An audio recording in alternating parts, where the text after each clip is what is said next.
Hello guys, நான் உங்க விஜய். நம்ம வீடியோல என்ன பார்க்க போறோம் அப்படின்னா, இந்த 100 ரூபாய் பத்தி தாங்க பார்க்க போறோம். இது 100 ரூபாவா? இந்த 100 ரூபாயில என்ன இருக்கு அப்படின்னு கேட்டீங்கன்னா, இந்த 100 ரூபாய்க்கு பின்னாடி இருக்கிற இந்த இமேஜை பத்தி தான் இன்னைக்கு நம்ம வீடியோல பார்க்க போறோம். இந்த இமேஜ்ல என்ன இருக்கு அப்படின்னு சொல்லி கேட்டீங்கன்னா, ராணிக்கு வாவ் அப்படின்னு சொல்லி ஒரு பிளேஸ் இருக்கு. இந்த பிளேஸ் என்னடா அப்படின்னு சொல்லி கூகுள்ல சர்ச் பண்ணி பார்த்தா, இது ஒரு படிக்கிணறு. என்னடா படிக்கிணறு எதுக்கு இந்த 100 ரூபாய் நோட்ல மென்ஷன் பண்ணிருக்காங்க, கொஞ்சம் டீப்பா உள்ள போய் தேடுவோம் அப்படின்னு சொல்லி தேடி பார்த்தா, இப்ப காதலிக்காக காதலன் தாஜ்மஹால் கட்டினாரு அப்படின்னு சொல்லி நம்ம எல்லாருக்குமே தெரியும். ஆனா இந்த ஒரு பிளேஸ காதலனுக்காக காதலி கட்டியிருக்காங்க. இந்த படிக்கிணறை எப்போ கட்டியிருக்காங்க, காதலனுக்காக இந்த படிக்கிணறை ஏன் கட்டியிருக்காங்க, இந்த படிக்கிணறுக்குள்ள அப்படி என்ன இருக்கு அப்படிங்கறத தான் நம்ம இப்ப இந்த வீடியோல பார்க்க போறோம். வாங்க பார்க்கலாம். இந்த 100 ரூபாய் நோட்டை நம்ம அப்படியே உத்து பார்த்தோம்னா இந்த ராணிக்கு வாவ் பிளேஸுக்கு வந்துருவோம். இந்த பிளேஸ் எங்க இருக்கு அப்படின்னு கேட்டீங்கன்னா, நம்ம இந்தியாவுல குஜராத்ல பதான் நகர்ல தான் இருக்கு. நூற்றுக்கணக்கான படிகளுடன் கூடிய அழகிய இந்த கிணற்றை இந்தியாவில் உள்ள உலக பாரம்பரிய களங்களின் ஒன்றாக 22 ஜூன் 2014 அன்று யுனெஸ்கோ அறிவித்திருக்காங்க.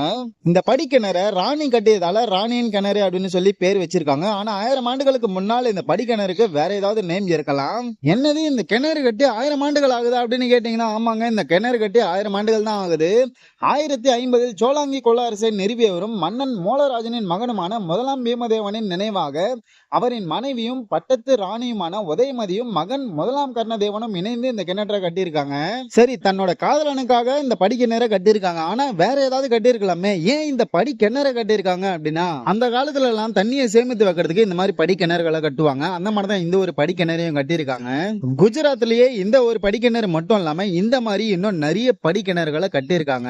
ஆனா அது எல்லாத்தையும் விட இந்த ஒரு படிக்கிணறு ரொம்ப ரொம்ப ஸ்பெஷலான ஒண்ணு. ஏன் அப்படி சொல்றேன்னா, இது ஒரு படிக்கிணறு மட்டும் இல்லாம சிற்ப கலையை பயன்படுத்தி கட்டியிருக்காங்க. அவ்வளவு சிற்பங்களை செதுக்கியிருக்காங்க.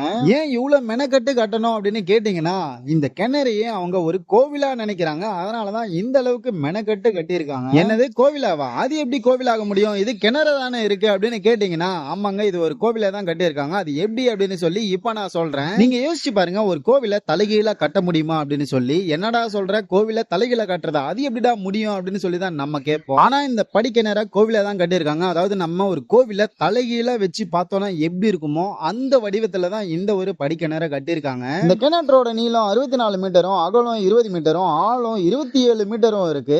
அது மட்டும் இல்லாம இந்த கிணற்றை 7 அடுக்குகளாக கட்டியிருக்காங்க. இவங்க இந்த படிக்கிணற கட்டினது மட்டும் இல்லாம அந்த காலத்துல எல்லாம் பார்த்தோம்னா ஏதாவது ஒண்ணு கட்டியிருக்காங்க அப்படின்னா அதுல ஏதாவது ரகசியம் இல்ல மர்மம் ஏதாவது நிறைந்திருக்கும். அந்த மாதிரி இங்கேயும் ஒரு மர்மம் ரகசியம் நிறைந்திருக்கு. அது என்ன அப்படின்னா, இந்த படிக்கிணற்றோட கடைசி படிக்கட்டு கீழே பல கிலோமீட்டர் நீளமுள்ள சுரங்கப்பாதை இருக்கும். இந்த சுரங்கப்பாதை இங்கிருந்து சித்பூர் வரைக்கும் போகுதாம். இங்கிருந்து சித்பூர் வரைக்கும் போற கிலோமீட்டர் பாத்தீங்கன்னா கிட்டத்தட்ட 30 கிலோமீட்டர் இருக்குங்க. அவ்வளவு நீளத்துக்கு இந்த சுரங்கப்பாதை கட்டியிருக்காங்க. சரி, இந்த சுரங்கப்பாதை ஏன் கட்டியிருக்காங்க அப்படின்னா, போர்க்காலங்கள்ல அரசு குடும்பத்தினர் தப்பி செல்வதற்காக இந்த சுரங்கப்பாதையை கட்டியிருக்காங்க அப்படின்னு சொல்லி சொல்றாங்க. இப்போ டெக்னாலஜி நிறைய வளர்ந்துருக்கு. ஆனா இந்த காலகட்டத்துல இப்போ மெட்ரோவோட சுரங்கப்பாதை அமைப்பதே எவ்வளவு கஷ்டம் அப்படின்னு சொல்லி நம்ம எல்லாருமே பார்த்துட்டு இருக்கோம். ஆனா அந்த காலத்துல எந்த ஒரு டெக்னாலஜியும் இல்லாத நேரத்துல எப்படி அவங்க 30 கிலோமீட்டருக்கு இந்த சுரங்கப்பாதை அமைச்சிருக்காங்க அப்படிங்கறத ஒரு பெரிய மர்மமா தான் இருக்கு. சரி, இவ்வளவு மெனக்கட்டு கட்டின இந்த படிக்கிணறை கட்டுறதுக்கான காலம் எவ்வளவு ஆச்சு அப்படின்னு கேட்டீங்கன்னா, கிட்டத்தட்ட 50 வருஷங்கள் ஆச்சாங்க. கேட்கறதுக்கே ரொம்ப ஆச்சரியமா இருக்குல்ல, ஒரு படிக்கிணறை கிட்டத்தட்ட 50 வருஷம் கட்டியிருக்காங்களா அப்படின்னு.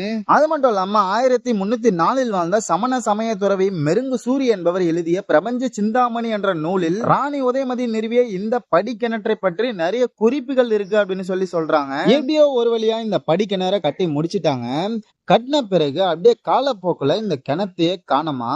என்னடா சொல்ற, இவ்வளவு கஷ்டப்பட்டு இவ்வளவு மெனக்கட்டு கட்டின கிணத்தையே காணுமா அப்படின்னு கேட்டீங்கன்னா, ஆமாங்க, காணுமா. எப்படி இவ்வளவு பெரிய கிணறு காணாம போகும் அப்படின்னு கேட்டீங்கன்னா, கற்களாலும் மணலாலும் இந்த கிணறு ரொம்ப வருஷமாவே மூடப்பட்டிருந்ததாம். அப்படியே காலப்போக்குல இந்த இடத்துல ஒரு கிணறு இருந்த மாதிரியே தடமே இல்லையா. அதுக்கப்புறம் 1960ஆம் ஆண்டு தான் தொல்லியல் துறையால் இந்த இடம் கண்டுபிடிக்கப்பட்டது அப்படின்னு சொல்லி சொல்றாங்க.